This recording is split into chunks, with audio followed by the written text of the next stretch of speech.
अब हामीले आफ्नो न्यायको लागि हतियार उठाउनु पर्ने स्थिति सिर्जना हुन सक्छ। आफ्नो अधिकारको लागि चाहिँ अन्तिम युद्धको लागि हामी तयार हुनुपर्ने अवस्था आउन सक्छ।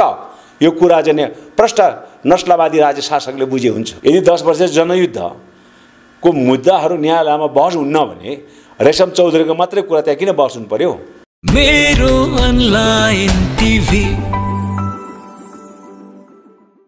दर्शकवृन्द नमस्कार, म विश्व लिम्बू, स्वागत छ मेरो अनलाइन टिभीमा। आज एउटा समसामयिक राजनैतिक विषयमा कुराकानी गर्नका लागि उपस्थित भएको छु। खास गरी कैलालीमा 2072 सालमा भएको एउटा घटनाको विषयमा हिजो कैलालीको जिल्ला अदालतले एउटा फैसला गरेको छ र 11 जनालाई जन्मकैदको फैसला सुनाएको छ। यो विषयले अहिले नेपालको राजनीति गरमाएको छ। यही विषयलाई लिएर राष्ट्रिय जनता पार्टीले सरकारलाई दिएको समर्थन फिर्ता लिएको छ।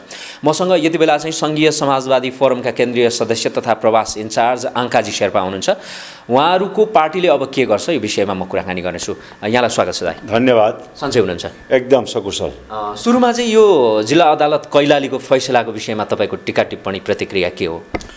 यो फैसला निश्चित रूपमा यो न्यायिक छैन। यो मानिसको अनुहार हेरेर न्याय सम्पादन गर्ने पृथ्वीनारायण शाहले आर्जेको जुन गोर्खा राज्यको जुन प्रचलन छ, अहिलेको 21औं शताब्दीको गणतन्त्रात्मक युगसम्म पनि आउँदा त्यो यथावत रहनु यो दुःखदपूर्ण हो। त्यसकारणले यो अन्यायिक निर्णय तुरुन्त चाहिँ फिर्ता लिनुपर्छ र सरकारले त्यो राजनीतिक मुद्दा भएको हुनाले त्यो राजनीतिक स्तरबाट नै त्यसको चाहिँ हल हुनुपर्छ भन्ने हाम्रो पहिलेदेखि नै अडान रहिरहेको छ। तर अब एउटा सम्मानित अदालतको जुन निर्णय छ त्यो निर्णय अथवा फैसलालाई त फेरि नकार्न सकिन्न नि, होइन दाइ? ठिक छ, त्यो अदालतको त्यो निर्णयलाई प्रक्रियागत रूपमा विसर्जन गर्ने चाहिँ अधिकार होइन राख्दछ। पुनरावेदन राखेर पुनरावेदनबाट त्यो फैसलालाई उल्टाएर एउटा राजनीतिक मुद्दालाई यस्तो खालको प्रतिशोध साँचेर राजनीतिक मुद्दाको आधारमा मानिसहरूलाई दण्डित गर्ने हो भने बालकृष्ण ढुङ्गेल जसलाई हत्यारा साबित गरेर चाहिँ थुनिसकेको थियो उसलाई किन रिहा गर्यो? नवराज सिलवाल जसले चाहिँ आफ्नो चाहिँ बढुवाको लागि कृत्य काम गर्यो भने सर्वोच्च अदालतले चाहिँ फैसला गरेको थियो उसलाई किन रिहा गर्यो? प्रचण्डजी नै 17,000 मानिस चाहिँ मारेको चाहिँ अभियोग उहाँमाथि लागेको छ, उहाँलाई किन चाहिँ प्रधानमन्त्री हुन दियो? शेरबहादुर देउवालाई नै त्यत्रो चाहिँ माओवादी जनयुद्धका जनमुक्तिहरूमाथि चाहिँ बर्बरतापूर्ण दमन गरेर मार्यो भन्ने अभियोग छ, उसलाई किन गिरफ्तार नगर्ने?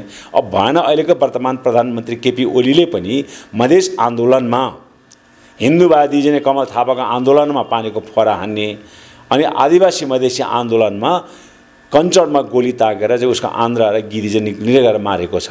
उहाँहरू पनि त गिरफ्तार हुनुपर्छ नि। त्यस कारणले हामीले पटक पटक भन्दै गरेको छौँ, यदि मानिसको अनुहार हेरेर उनीहरूमाथि कारवाही गर्ने हो र उहिले टङ्कप्रसाद आचार्यलाई राणा विरुद्धमा लड्दाखेरि बाहुनको छोरो भएर बाहुन मार्दाखेरि पाप लाग्छ भने उसलाई चाहिँ नि जेल सजाय पठाउने, आदिवासी जनजातिका छोराहरूलाई रुखमा झुन्डाएर मार्ने प्रचलनले निरन्तरता पाउने हो भने अब हामीले आफ्नो न्यायको लागि हतियार उठाउनु पर्ने स्थिति सिर्जना हुन सक्छ। सिधै भन्नुभयो कि अनुहार हेरेर चाहिँ यो फैसला आयो भन्ने कुरा गर्नुभयो। यसलाई जातीय रङ दिन मिल्छ? मिलेन त। ऊ पनि जनताले 43,000 जनताले निर्वाचित गरेको सभासद, अनि नवराज सिलवाल पनि त्यही हैसियत राख्दछ, बालकृष्ण ढुङ्गेल पनि त्यही हैसियत राख्दछ। कणकमणि दीक्षितलाई अख्तियारले त्यत्रो अभियोग लगाएको छ, हत्कडी नलाइकन उसलाई आइसियुको चाहिँ बेडमा राखेर उसलाई रिहा गर्नु यो नस्लवादी चाहिँ चिन्तनको चाहिँ परिणाम होइन? त्यसकारण यो मैले अघि नै भने नि, विगतमा ब्राह्मणहरूमाथि कारवाही गरे होइन।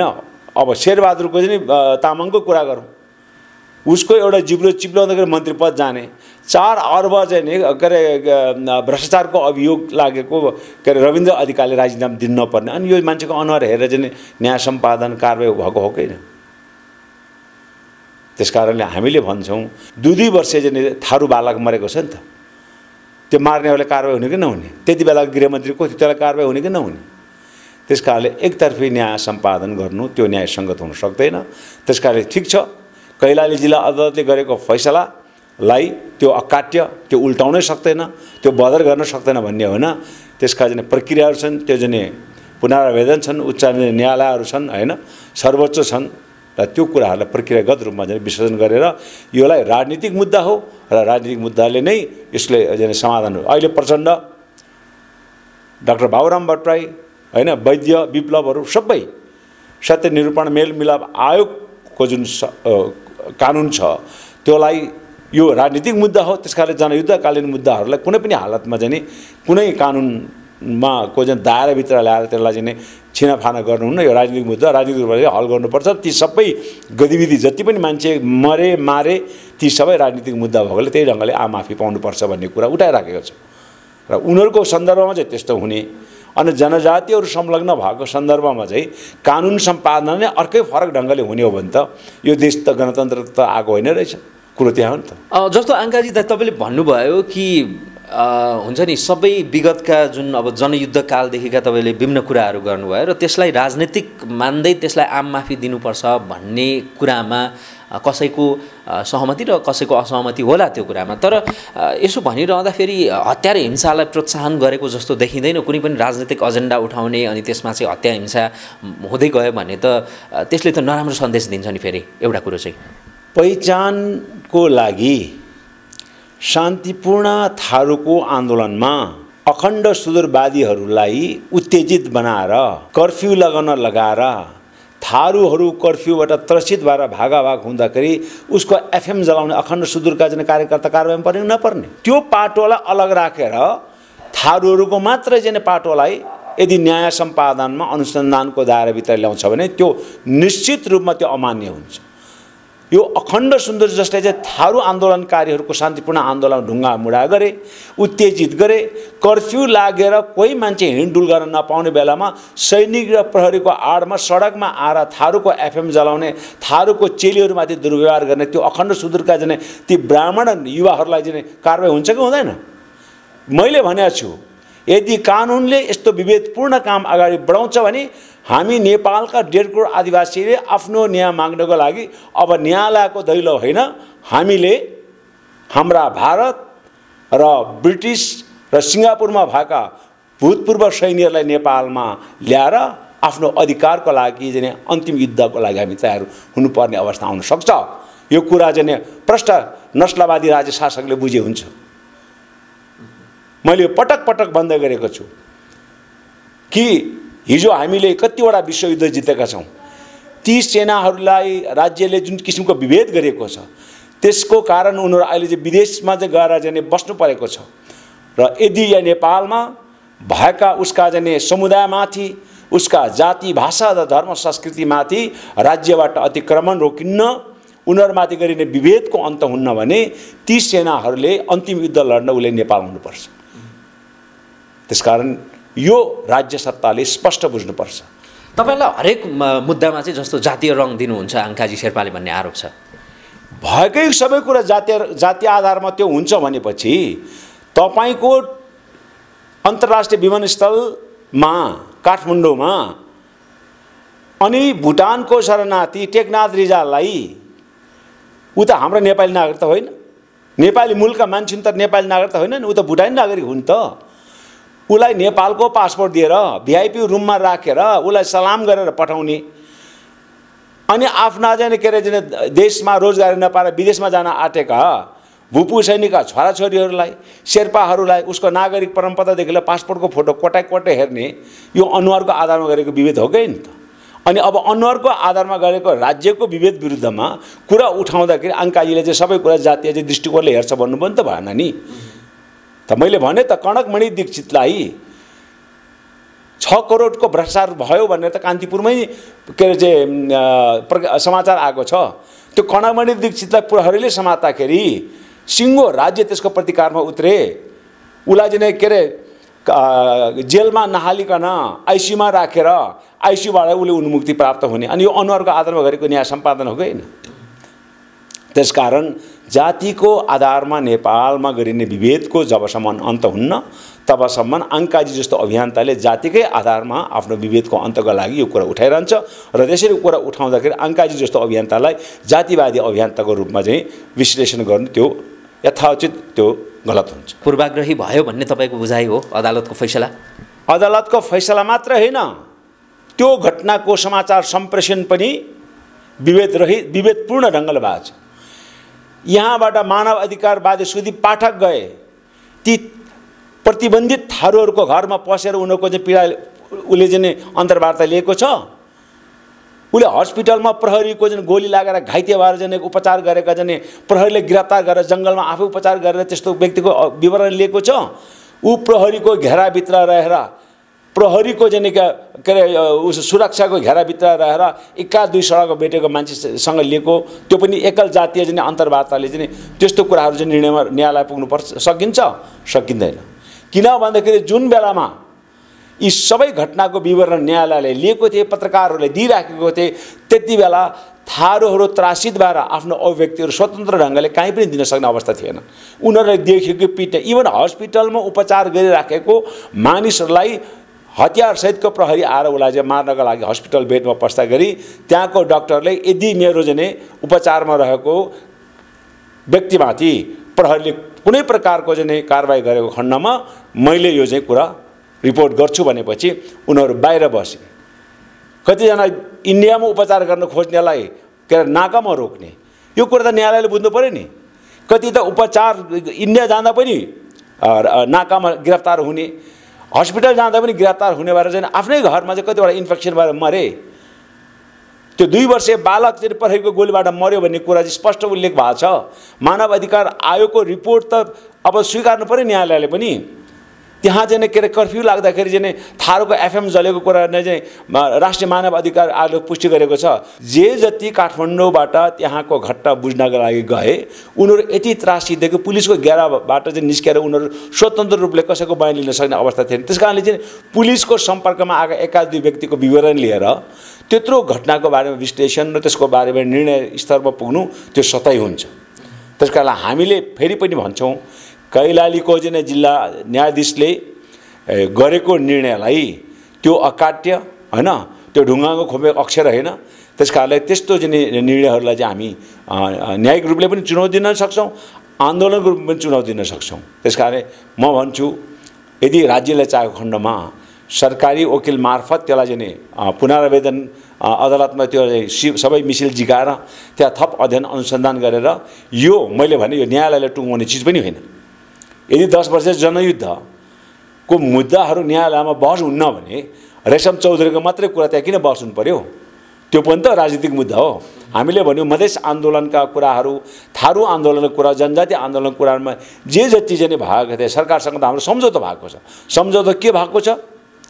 जो मृत भए उनीहरूले शहीद घोषणा गर्नुपर्ने, परिवारले क्षतिपूर्ति पाउनुपर्ने र जति आन्दोलनकारीमाथि झुटा मुद्दा लगाएको छ त्यो राजनीतिक मुद्दाबाट त्यो सम्पूर्ण मुद्दाहरू फिर्ता लिनुपर्ने र घाइतेहरूको सरकारले निःशुल्क उपचार गर्नुपर्ने सहमति भएको छ नि त। भनेपछि कैलालीको घटना निश्चित रूपमा राजनीतिक जुन के अरे त्यो घटना हो। हरुहटको जुन माग राखेर आन्दोलन गरिरहेका अखण्ड सुदूरपश्चिमका जाने नस्लवादी युवाहरू आएर, कमल थापाका जाने के भन्छ कार्यकर्ताहरू आएर, अति हिन्दूवादी कार्यकर्ता आएर थारूमाथि जुन किसिमको बर्बरतापूर्ण जाने के अरे भनौँ दमन र प्रतिकारमा उत्रे, त्यसको चाहिँ प्रतिकारमा चाहिँ थारूहरू पनि उत्रेका हुन्। त्यस्तो अवस्थामा अनि थारू मात्रै किन, त्यो अखण्ड सुदूरका कार्यकर्ताहरू पर्नुपर्छ कि पर्दैन? इभन त्यो एसपी जसले चाहिँ हतियार चलाउने चाहिँ के चाहिँ उदियो त्यहाँ चाहिँ के अरे त्यो एसपी चाहिँ मरेपछि पनि उसको उमाथि कारवाही हुनुपर्छ कि पर्दैन? यदि राज्यले गलत गरेको थिएन भने त्यहाँको सिडिओ र डिएसपीलाई किन फिर्ता बोलायो? कैलाली घटना घटिसकेपछि यदि राज्यबाट चाहिँ गल्ती नभएको भए त्यहाँको चाहिँ प्रशासकहरूलाई किन फिर्ता बोलायो? काम त गलत भयो नि, ठिक ढङ्गले काम भएन भएर नै राज्यले फिर्ता बोलाएको होला नि त। त्यो चाहिँ मुद्दाको सुनाइमा त्यो कुरा चाहिँ गणना भएको भएन, त्यो कुरालाई चाहिँ न्यायाधीशले बुझेको छ कि छैन? यी सबै कुरा हेर्नुपर्छ। त्यसलाई चाहिँ त्यो न्याय सम्पादन असाध्यै सथै ढङ्गबाट असाध्यै सीमित चाहिँ प्रमाणको आधारमा त्यो न्याय सम्पादन भएको छ। यद्यपि त्यो एउटा चाहिँ सम्मानित जिल्ला न्यायालयले गरेको फैसला हो। अहिले हामी त्यसको चाहिँ न्यायिक रूपमा हामी प्रतिवाद गर्न सक्छौँ। भानबाट सडक आन्दोलनबाट चाहिँ हामी प्रतिवाद गर्छौँ, तर त्यो न्याय युक्तिसँग छैन, त्यो न्यायसँग छैन। त्यसको खारेजी हुनुपर्छ, त्यसको पुनर्अवलोकन हुनुपर्छ।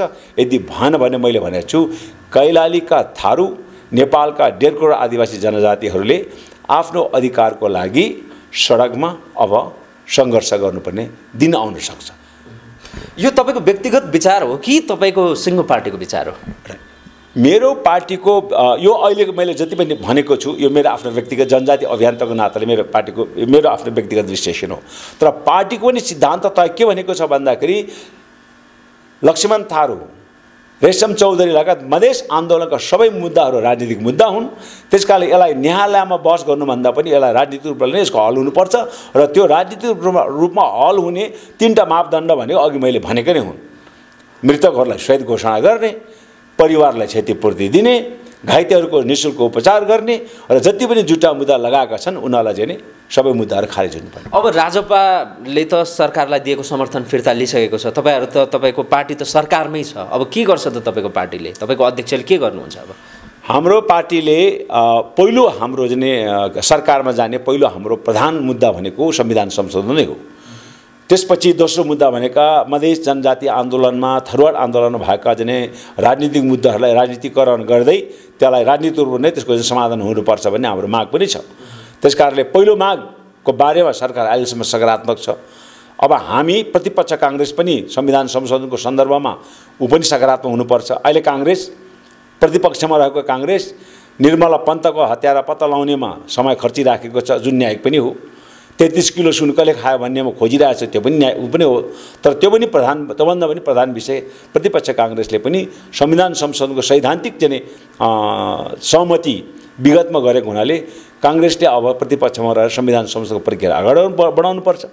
त्यसपछि 2/3 मत भएको चाहिँ सत्तापक्षले संविधान संशोधनमा सैद्धान्तिक सहमति देखाएकोले अब संविधानको चाहिँ संशोधन कार्यदल गठन गरेर त्यो प्रक्रिया अगाडि बढेर यदि सत्तापक्ष र प्रतिपक्ष दुवैको सहमतिमा संविधान संशोधन हुने अवस्था आएमा सङ्घीय समाजवादी फोरमले यो प्रतिगामी संविधानभित्र कुन कुन विषयवस्तु संशोधन हुनुपर्छ भन्ने कुरो हामी प्रष्ट ढङ्गले राख्न सक्छौँ र त्यो हामीले विगतमा पनि राखेको छौँ। जिल्ला अदालतको फैसला आइसकेपछि तपाईँको पार्टीको मिटिङ बसेको छ कि छैन र यो पार्टीको आधिकारिक धारणा आएको छ कि छैन, के हुन्छ? अहिले हाम्रो पार्टीका अध्यक्षहरू चाहिँ काठमाडौँ उपत्यकाभन्दा बाहिर हुनुहुन्छ र यो चाहिँ राष्ट्रिय महत्त्वको त्यस्ता घटनाहरू घटेमा हाम्रा जाने पार्टीका जाने उच्च संयन्त्र कार्य सम्पादन समिति हुनुहुन्छ, हाम्रो पोलिट ब्युरो हुनुहुन्छ, उहाँहरूको आकस्मिक बैठक बस्नेछ र अहिलेसम्म मेरो जानकारी भएको त्यस्तो बैठक बसेको छैन। तर पार्टी सिद्धान्ततः रेशम चौधरीको केसमा पार्टीले विगतमा पनि बोलेको छ कि रेशम चौधरी लगायत जति पनि के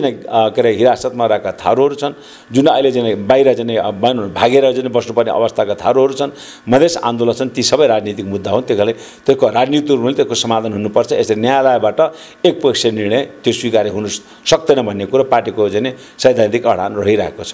तर सरकारले पनि न्यायालयको फैसलालाई त फेरि उल्टाउन त सक्दैन। फेरि त्यही त मैले भने सरकारको चाहिँ महान्यायाधिवक्ताको चाहिँ कार्यालय छ होइन, जसले चाहिँ राजनीतिक मुद्दाहरूलाई त्यही ढङ्गले चाहिँ हेर्ने गरेको छ। त्यस कारण मैले भने सरकारको उच्च अदालतमा छन्, सरकारले चाहिँ चाह्यो भने मुद्दाहरू फिर्ता लिन सक्छन्, किनभने त्यो सरकारवादी मुद्दा हो। सरकारवादी मुद्दालाई फिर्ता लिँदा सरकारको हातमा हुन्छ। त्यही कारण सरकारले त्यो मुद्दा फिर्ता लिएर एउटा राजनीतिक चाहिँ माहौल सिर्जना गरेर राजनीतिक ढङ्गबाट यसको चाहिँ भनौँ विसर्जन गर्ने अवस्था अहिले पनि जीवित छ। जस्तो दाइ तपाईँले अब एउटा राजनीतिक मुद्दा भन्नुभयो, अर्को चाहिँ थरुवाड प्राप्तिको आन्दोलनको कुरा गर्नुभयो। अब त्यसमा त्यो जुन एउटा दुःखद घटना भयो, त्यो दुःखद घटनामा फेरि पीडित त छन् नि, जो मृतक भए अथवा जो मारिए तिनका परिवारले पनि त न्याय त पाउनु पर्यो नि, होइन? ठिक छ, पाउनु पर्यो। एसएसपी मरे, उसका मृतकको परिवारले चाहिँ ऊ पाउनु पर्यो होइन, उहाँलाई चाहिँ राज्यले दिनु पर्यो, सम्मानहरू दिइसके होइन। यो त कसैले घरमा सुतिरहेको बेला मारेको त होइन नि त। युद्ध मैदानमा एकले अर्कालाई मार्ने चलन छ होइन, अनि एकले अर्कालाई मार्यो भन्दामा त्यहाँ त त्यहाँ आक्रोश व्यक्त गर्ने कुरा त छैन। त्यो त राजनीतिक रूपले युद्ध जङ्गमा उत्रेका हुन् नि। प्रहरीहरू पनि यता चाहिँ आन्दोलनकारीलाई सिद्ध्याउँछु भनेको थिए, आन्दोलनकारीले पनि प्रहरीको चाहिँ त्यो बर्बरतापूर्ण दमनको प्रतिकारमा आफ्नो आत्मरक्षाको लागि उभिएको थिए होइन। उताबाट चाहिँ गोली हाने, यताबाट ढुङ्गा हाने होला होइन। अनि यस्तो घटनाक्रमको मृत्युलाई लिएर यसलाई चाहिँ न्यायालयमा चाहिँ बहस गर्नुभन्दा राजनीतिक मुद्दा हो। त्यसकारणले मृतक परिवारहरूलाई पनि अब जे हुनुभयो मरे, यता चाहिँ राज्य सत्तामा पनि धेरै प्रहरी र सेनाहरू मरेका छन्, यता थारू आन्दोलनमा धेरै चाहिँ प्रहरी र सेना मरेका छन् र विगतमा नेपालमा यस्तो आन्दोलनका मृतक परिवारहरू हिजो जनयुद्धमा सेना पनि मारे, जनयुद्धमा चाहिँ माओवादीको चाहिँ सेना पनि मारे, नेपाली सेना पनि मारे, राज्यले त्यसलाई त एक प्रकारले सम्बोधन गर्यो नि त। त्यसकारणले दुवै पक्ष जित्ने, अङ्ग्रेजीमा भन्छ नि विन विन हुने पक्षमा त्यसको एउटा राजनीतिक चाहिँ समायोजन, त्यसको एउटा राजनीतिक चाहिँ मापदण्ड हामीले खोज्नुपर्छन्। त्यसकारणले चाहिँ मैले भन्छु, म जुन राज्य पक्षका जुन राष्ट्रिय सेवा कर्मचारीको निधन भएको छ त्यसप्रति दुःख म व्यक्त गर्न चाहन्छु। हैन। त्यस कारणले त्यसलाई चाहिँ अब त्यो निधनको चाहिँ प्रतिशोध चाहिँ यता थारू आन्दोलनकारी मात्र गिरफ्तार हुने न त्यो प्रहरी सेना लगाएर त्यो बर्बरतापूर्ण जुन दमन शान्तिपूर्ण आन्दोलनमाथि अखण्ड सुदूरको इसारामा हैन जुन किसिमको चाहिँ बर्बरतापूर्ण दमन भयो त्यो पनि त न्यायालयले त विश्लेषण गर्नु पर्यो नि त। आन्दोलनका नाममा मान्छे मार्न पाइन्छ भनेर सोध्ला नि तपाईँलाई हैन। त्यसो आन्दोलनको नाममा राज्यले के मान्छे मार्न पाइन्छ? उनीहरू त शान्तिपूर्ण आन्दोलनमा थिए नि त। शान्तिपूर्ण आन्दोलनले बिच्काउने काम राज्यले किन गर्यो? अखण्ड सुदूरका युवाहरू गएर प्रहरी सेनालाई कर्फ्यू लाउने आदेश जारी गर्ने किन त्यो राजनीतिक दबाब दियो? त्यो पनि त प्रश्न उठ्ला नि त। त्यस कारणले थारूहरूले सिधै गएर प्रहरी चाहिँ चोकमा आगो लगाएको त होइन नि त। थारूहरूले प्रहरीको एसएसपीको चाहिँ सुतिराखेको क्वार्टर मारेको त होइन होला नि त। ऊ त भिडन्त थारूहरूसँग भिडन्त गर्न सडकमा आएका थिए तैपनि थारूहरूले प्रतिवाद गरे प्रतिकार गरे र जब उसले गोली आएर उसका चाहिँ परिवार मार्न थाले उसका चेलीहरू बलात्कार गर्नु उसका घर जल्न थाले अनि त्यति बेला मानिसको हातमा दही जमाएर बस्छ। आजको दिनमा नेपालमा संविधान बनिसकेको छ त्यसमा कतिपय समुदायको असहमतिको विषयहरू होलान् हैन। त्यो विषयमा निरन्तर छलफल र संशोधन मार्फत ती विषयहरूलाई सम्बोधन गर्ने कुराहरू सरकारले पनि सोचेको होला। तपाईहरु जो अभियन्ता हुनुहुन्छ विरोध गर्दै हुनुहुन्छ तपाईँहरूले पनि सोच्नु भएको होला प्रतिपक्षीले पनि सोचिराखेको होला यो विषयमा ढिलो चाँडो बहस हुन्छ होला हुन जरुरी पनि छ। तर अब जस्तो राजनीतिक मागको नाममा यस्ता हत्या हिंसाको कुराहरू अब त नेपाली जनताले चाहँदैनन् भन्ने त 10 वर्ष जनयुद्धको सेफ ल्यान्डिङले पनि त्यो देखाएको छ। हुन त अहिले विप्लवले आज तपाईँ हामी यसरी छलफल गरिरहँदा पनि राप्ती अञ्चल बन्दको आयोजना गरेका छन् हतियार उठाउने कुराहरू पनि फेरि तपाईँहरू गर्दै हुनुहुन्छ। यस्तो कुराले त फेरि देशलाई अशान्तितर्फ धकेल्ने फेरि चाहिँ अशान्ति फेरि मचिने हो कि देशमा भन्ने चिन्ता त नेपाली जनतामा छायो नि। आम नेपाली जनताको शान्तिको चाहनालाई स्थायी रूपले सम्बोधन गर्ने हो भने नेपालमा विद्यमान जातीय लैङ्गिक क्षेत्रीय र वर्गीय विभेदको समूल अन्त हुनुपर्छ। जबसम्म यी चारवटा विभेदको अन्त हुन सक्दैनन् तबसम्म त्यहाँ विद्रोह हुन सक्छ त्यहाँ आन्दोलन हुन सक्छ जसले नेपालमा अशान्ति पैदा गर्न सक्छ। त्यसकारणले कुनै राजनीतिक दलको नेताले बोल्यो अब नेपालमा समृद्धि र शान्ति हुनेछ सुखी नेपाल हुनेछ समृद्ध नेपाल हुनेछ त्यसको आधार के थियो? त्यो भन्नेको आधार के? संविधान संशोधन भएन भने मधेसी र जनजाति के हातमा दही लिएर चाहिँ के अरे त्यो अप्रतिगामी संविधानलाई चाहिँ मान्न तयार छन्? छैनन्। हिजो अन्तरिम संविधानमा संहिता नै लेख्दाखेरि मधेसमा त्यत्रो 68 जना शहादत प्राप्त हुने आन्दोलन बढ्यो। दोस्रो संविधान सभापछि पनि जनजाति र मधेसीको आन्दोलनमाथिको बर्बरतापूर्ण दमनमा त्यत्रो जने शहादतपूर्ण आन्दोलनहरू भए। अहिले विप्लवले अर्को आन्दोलन छेडिराखेका छन्। त्यसकारणले मैले भन्छु शान्तिको मूल आधार भनेको विभेदरहित समाज हो।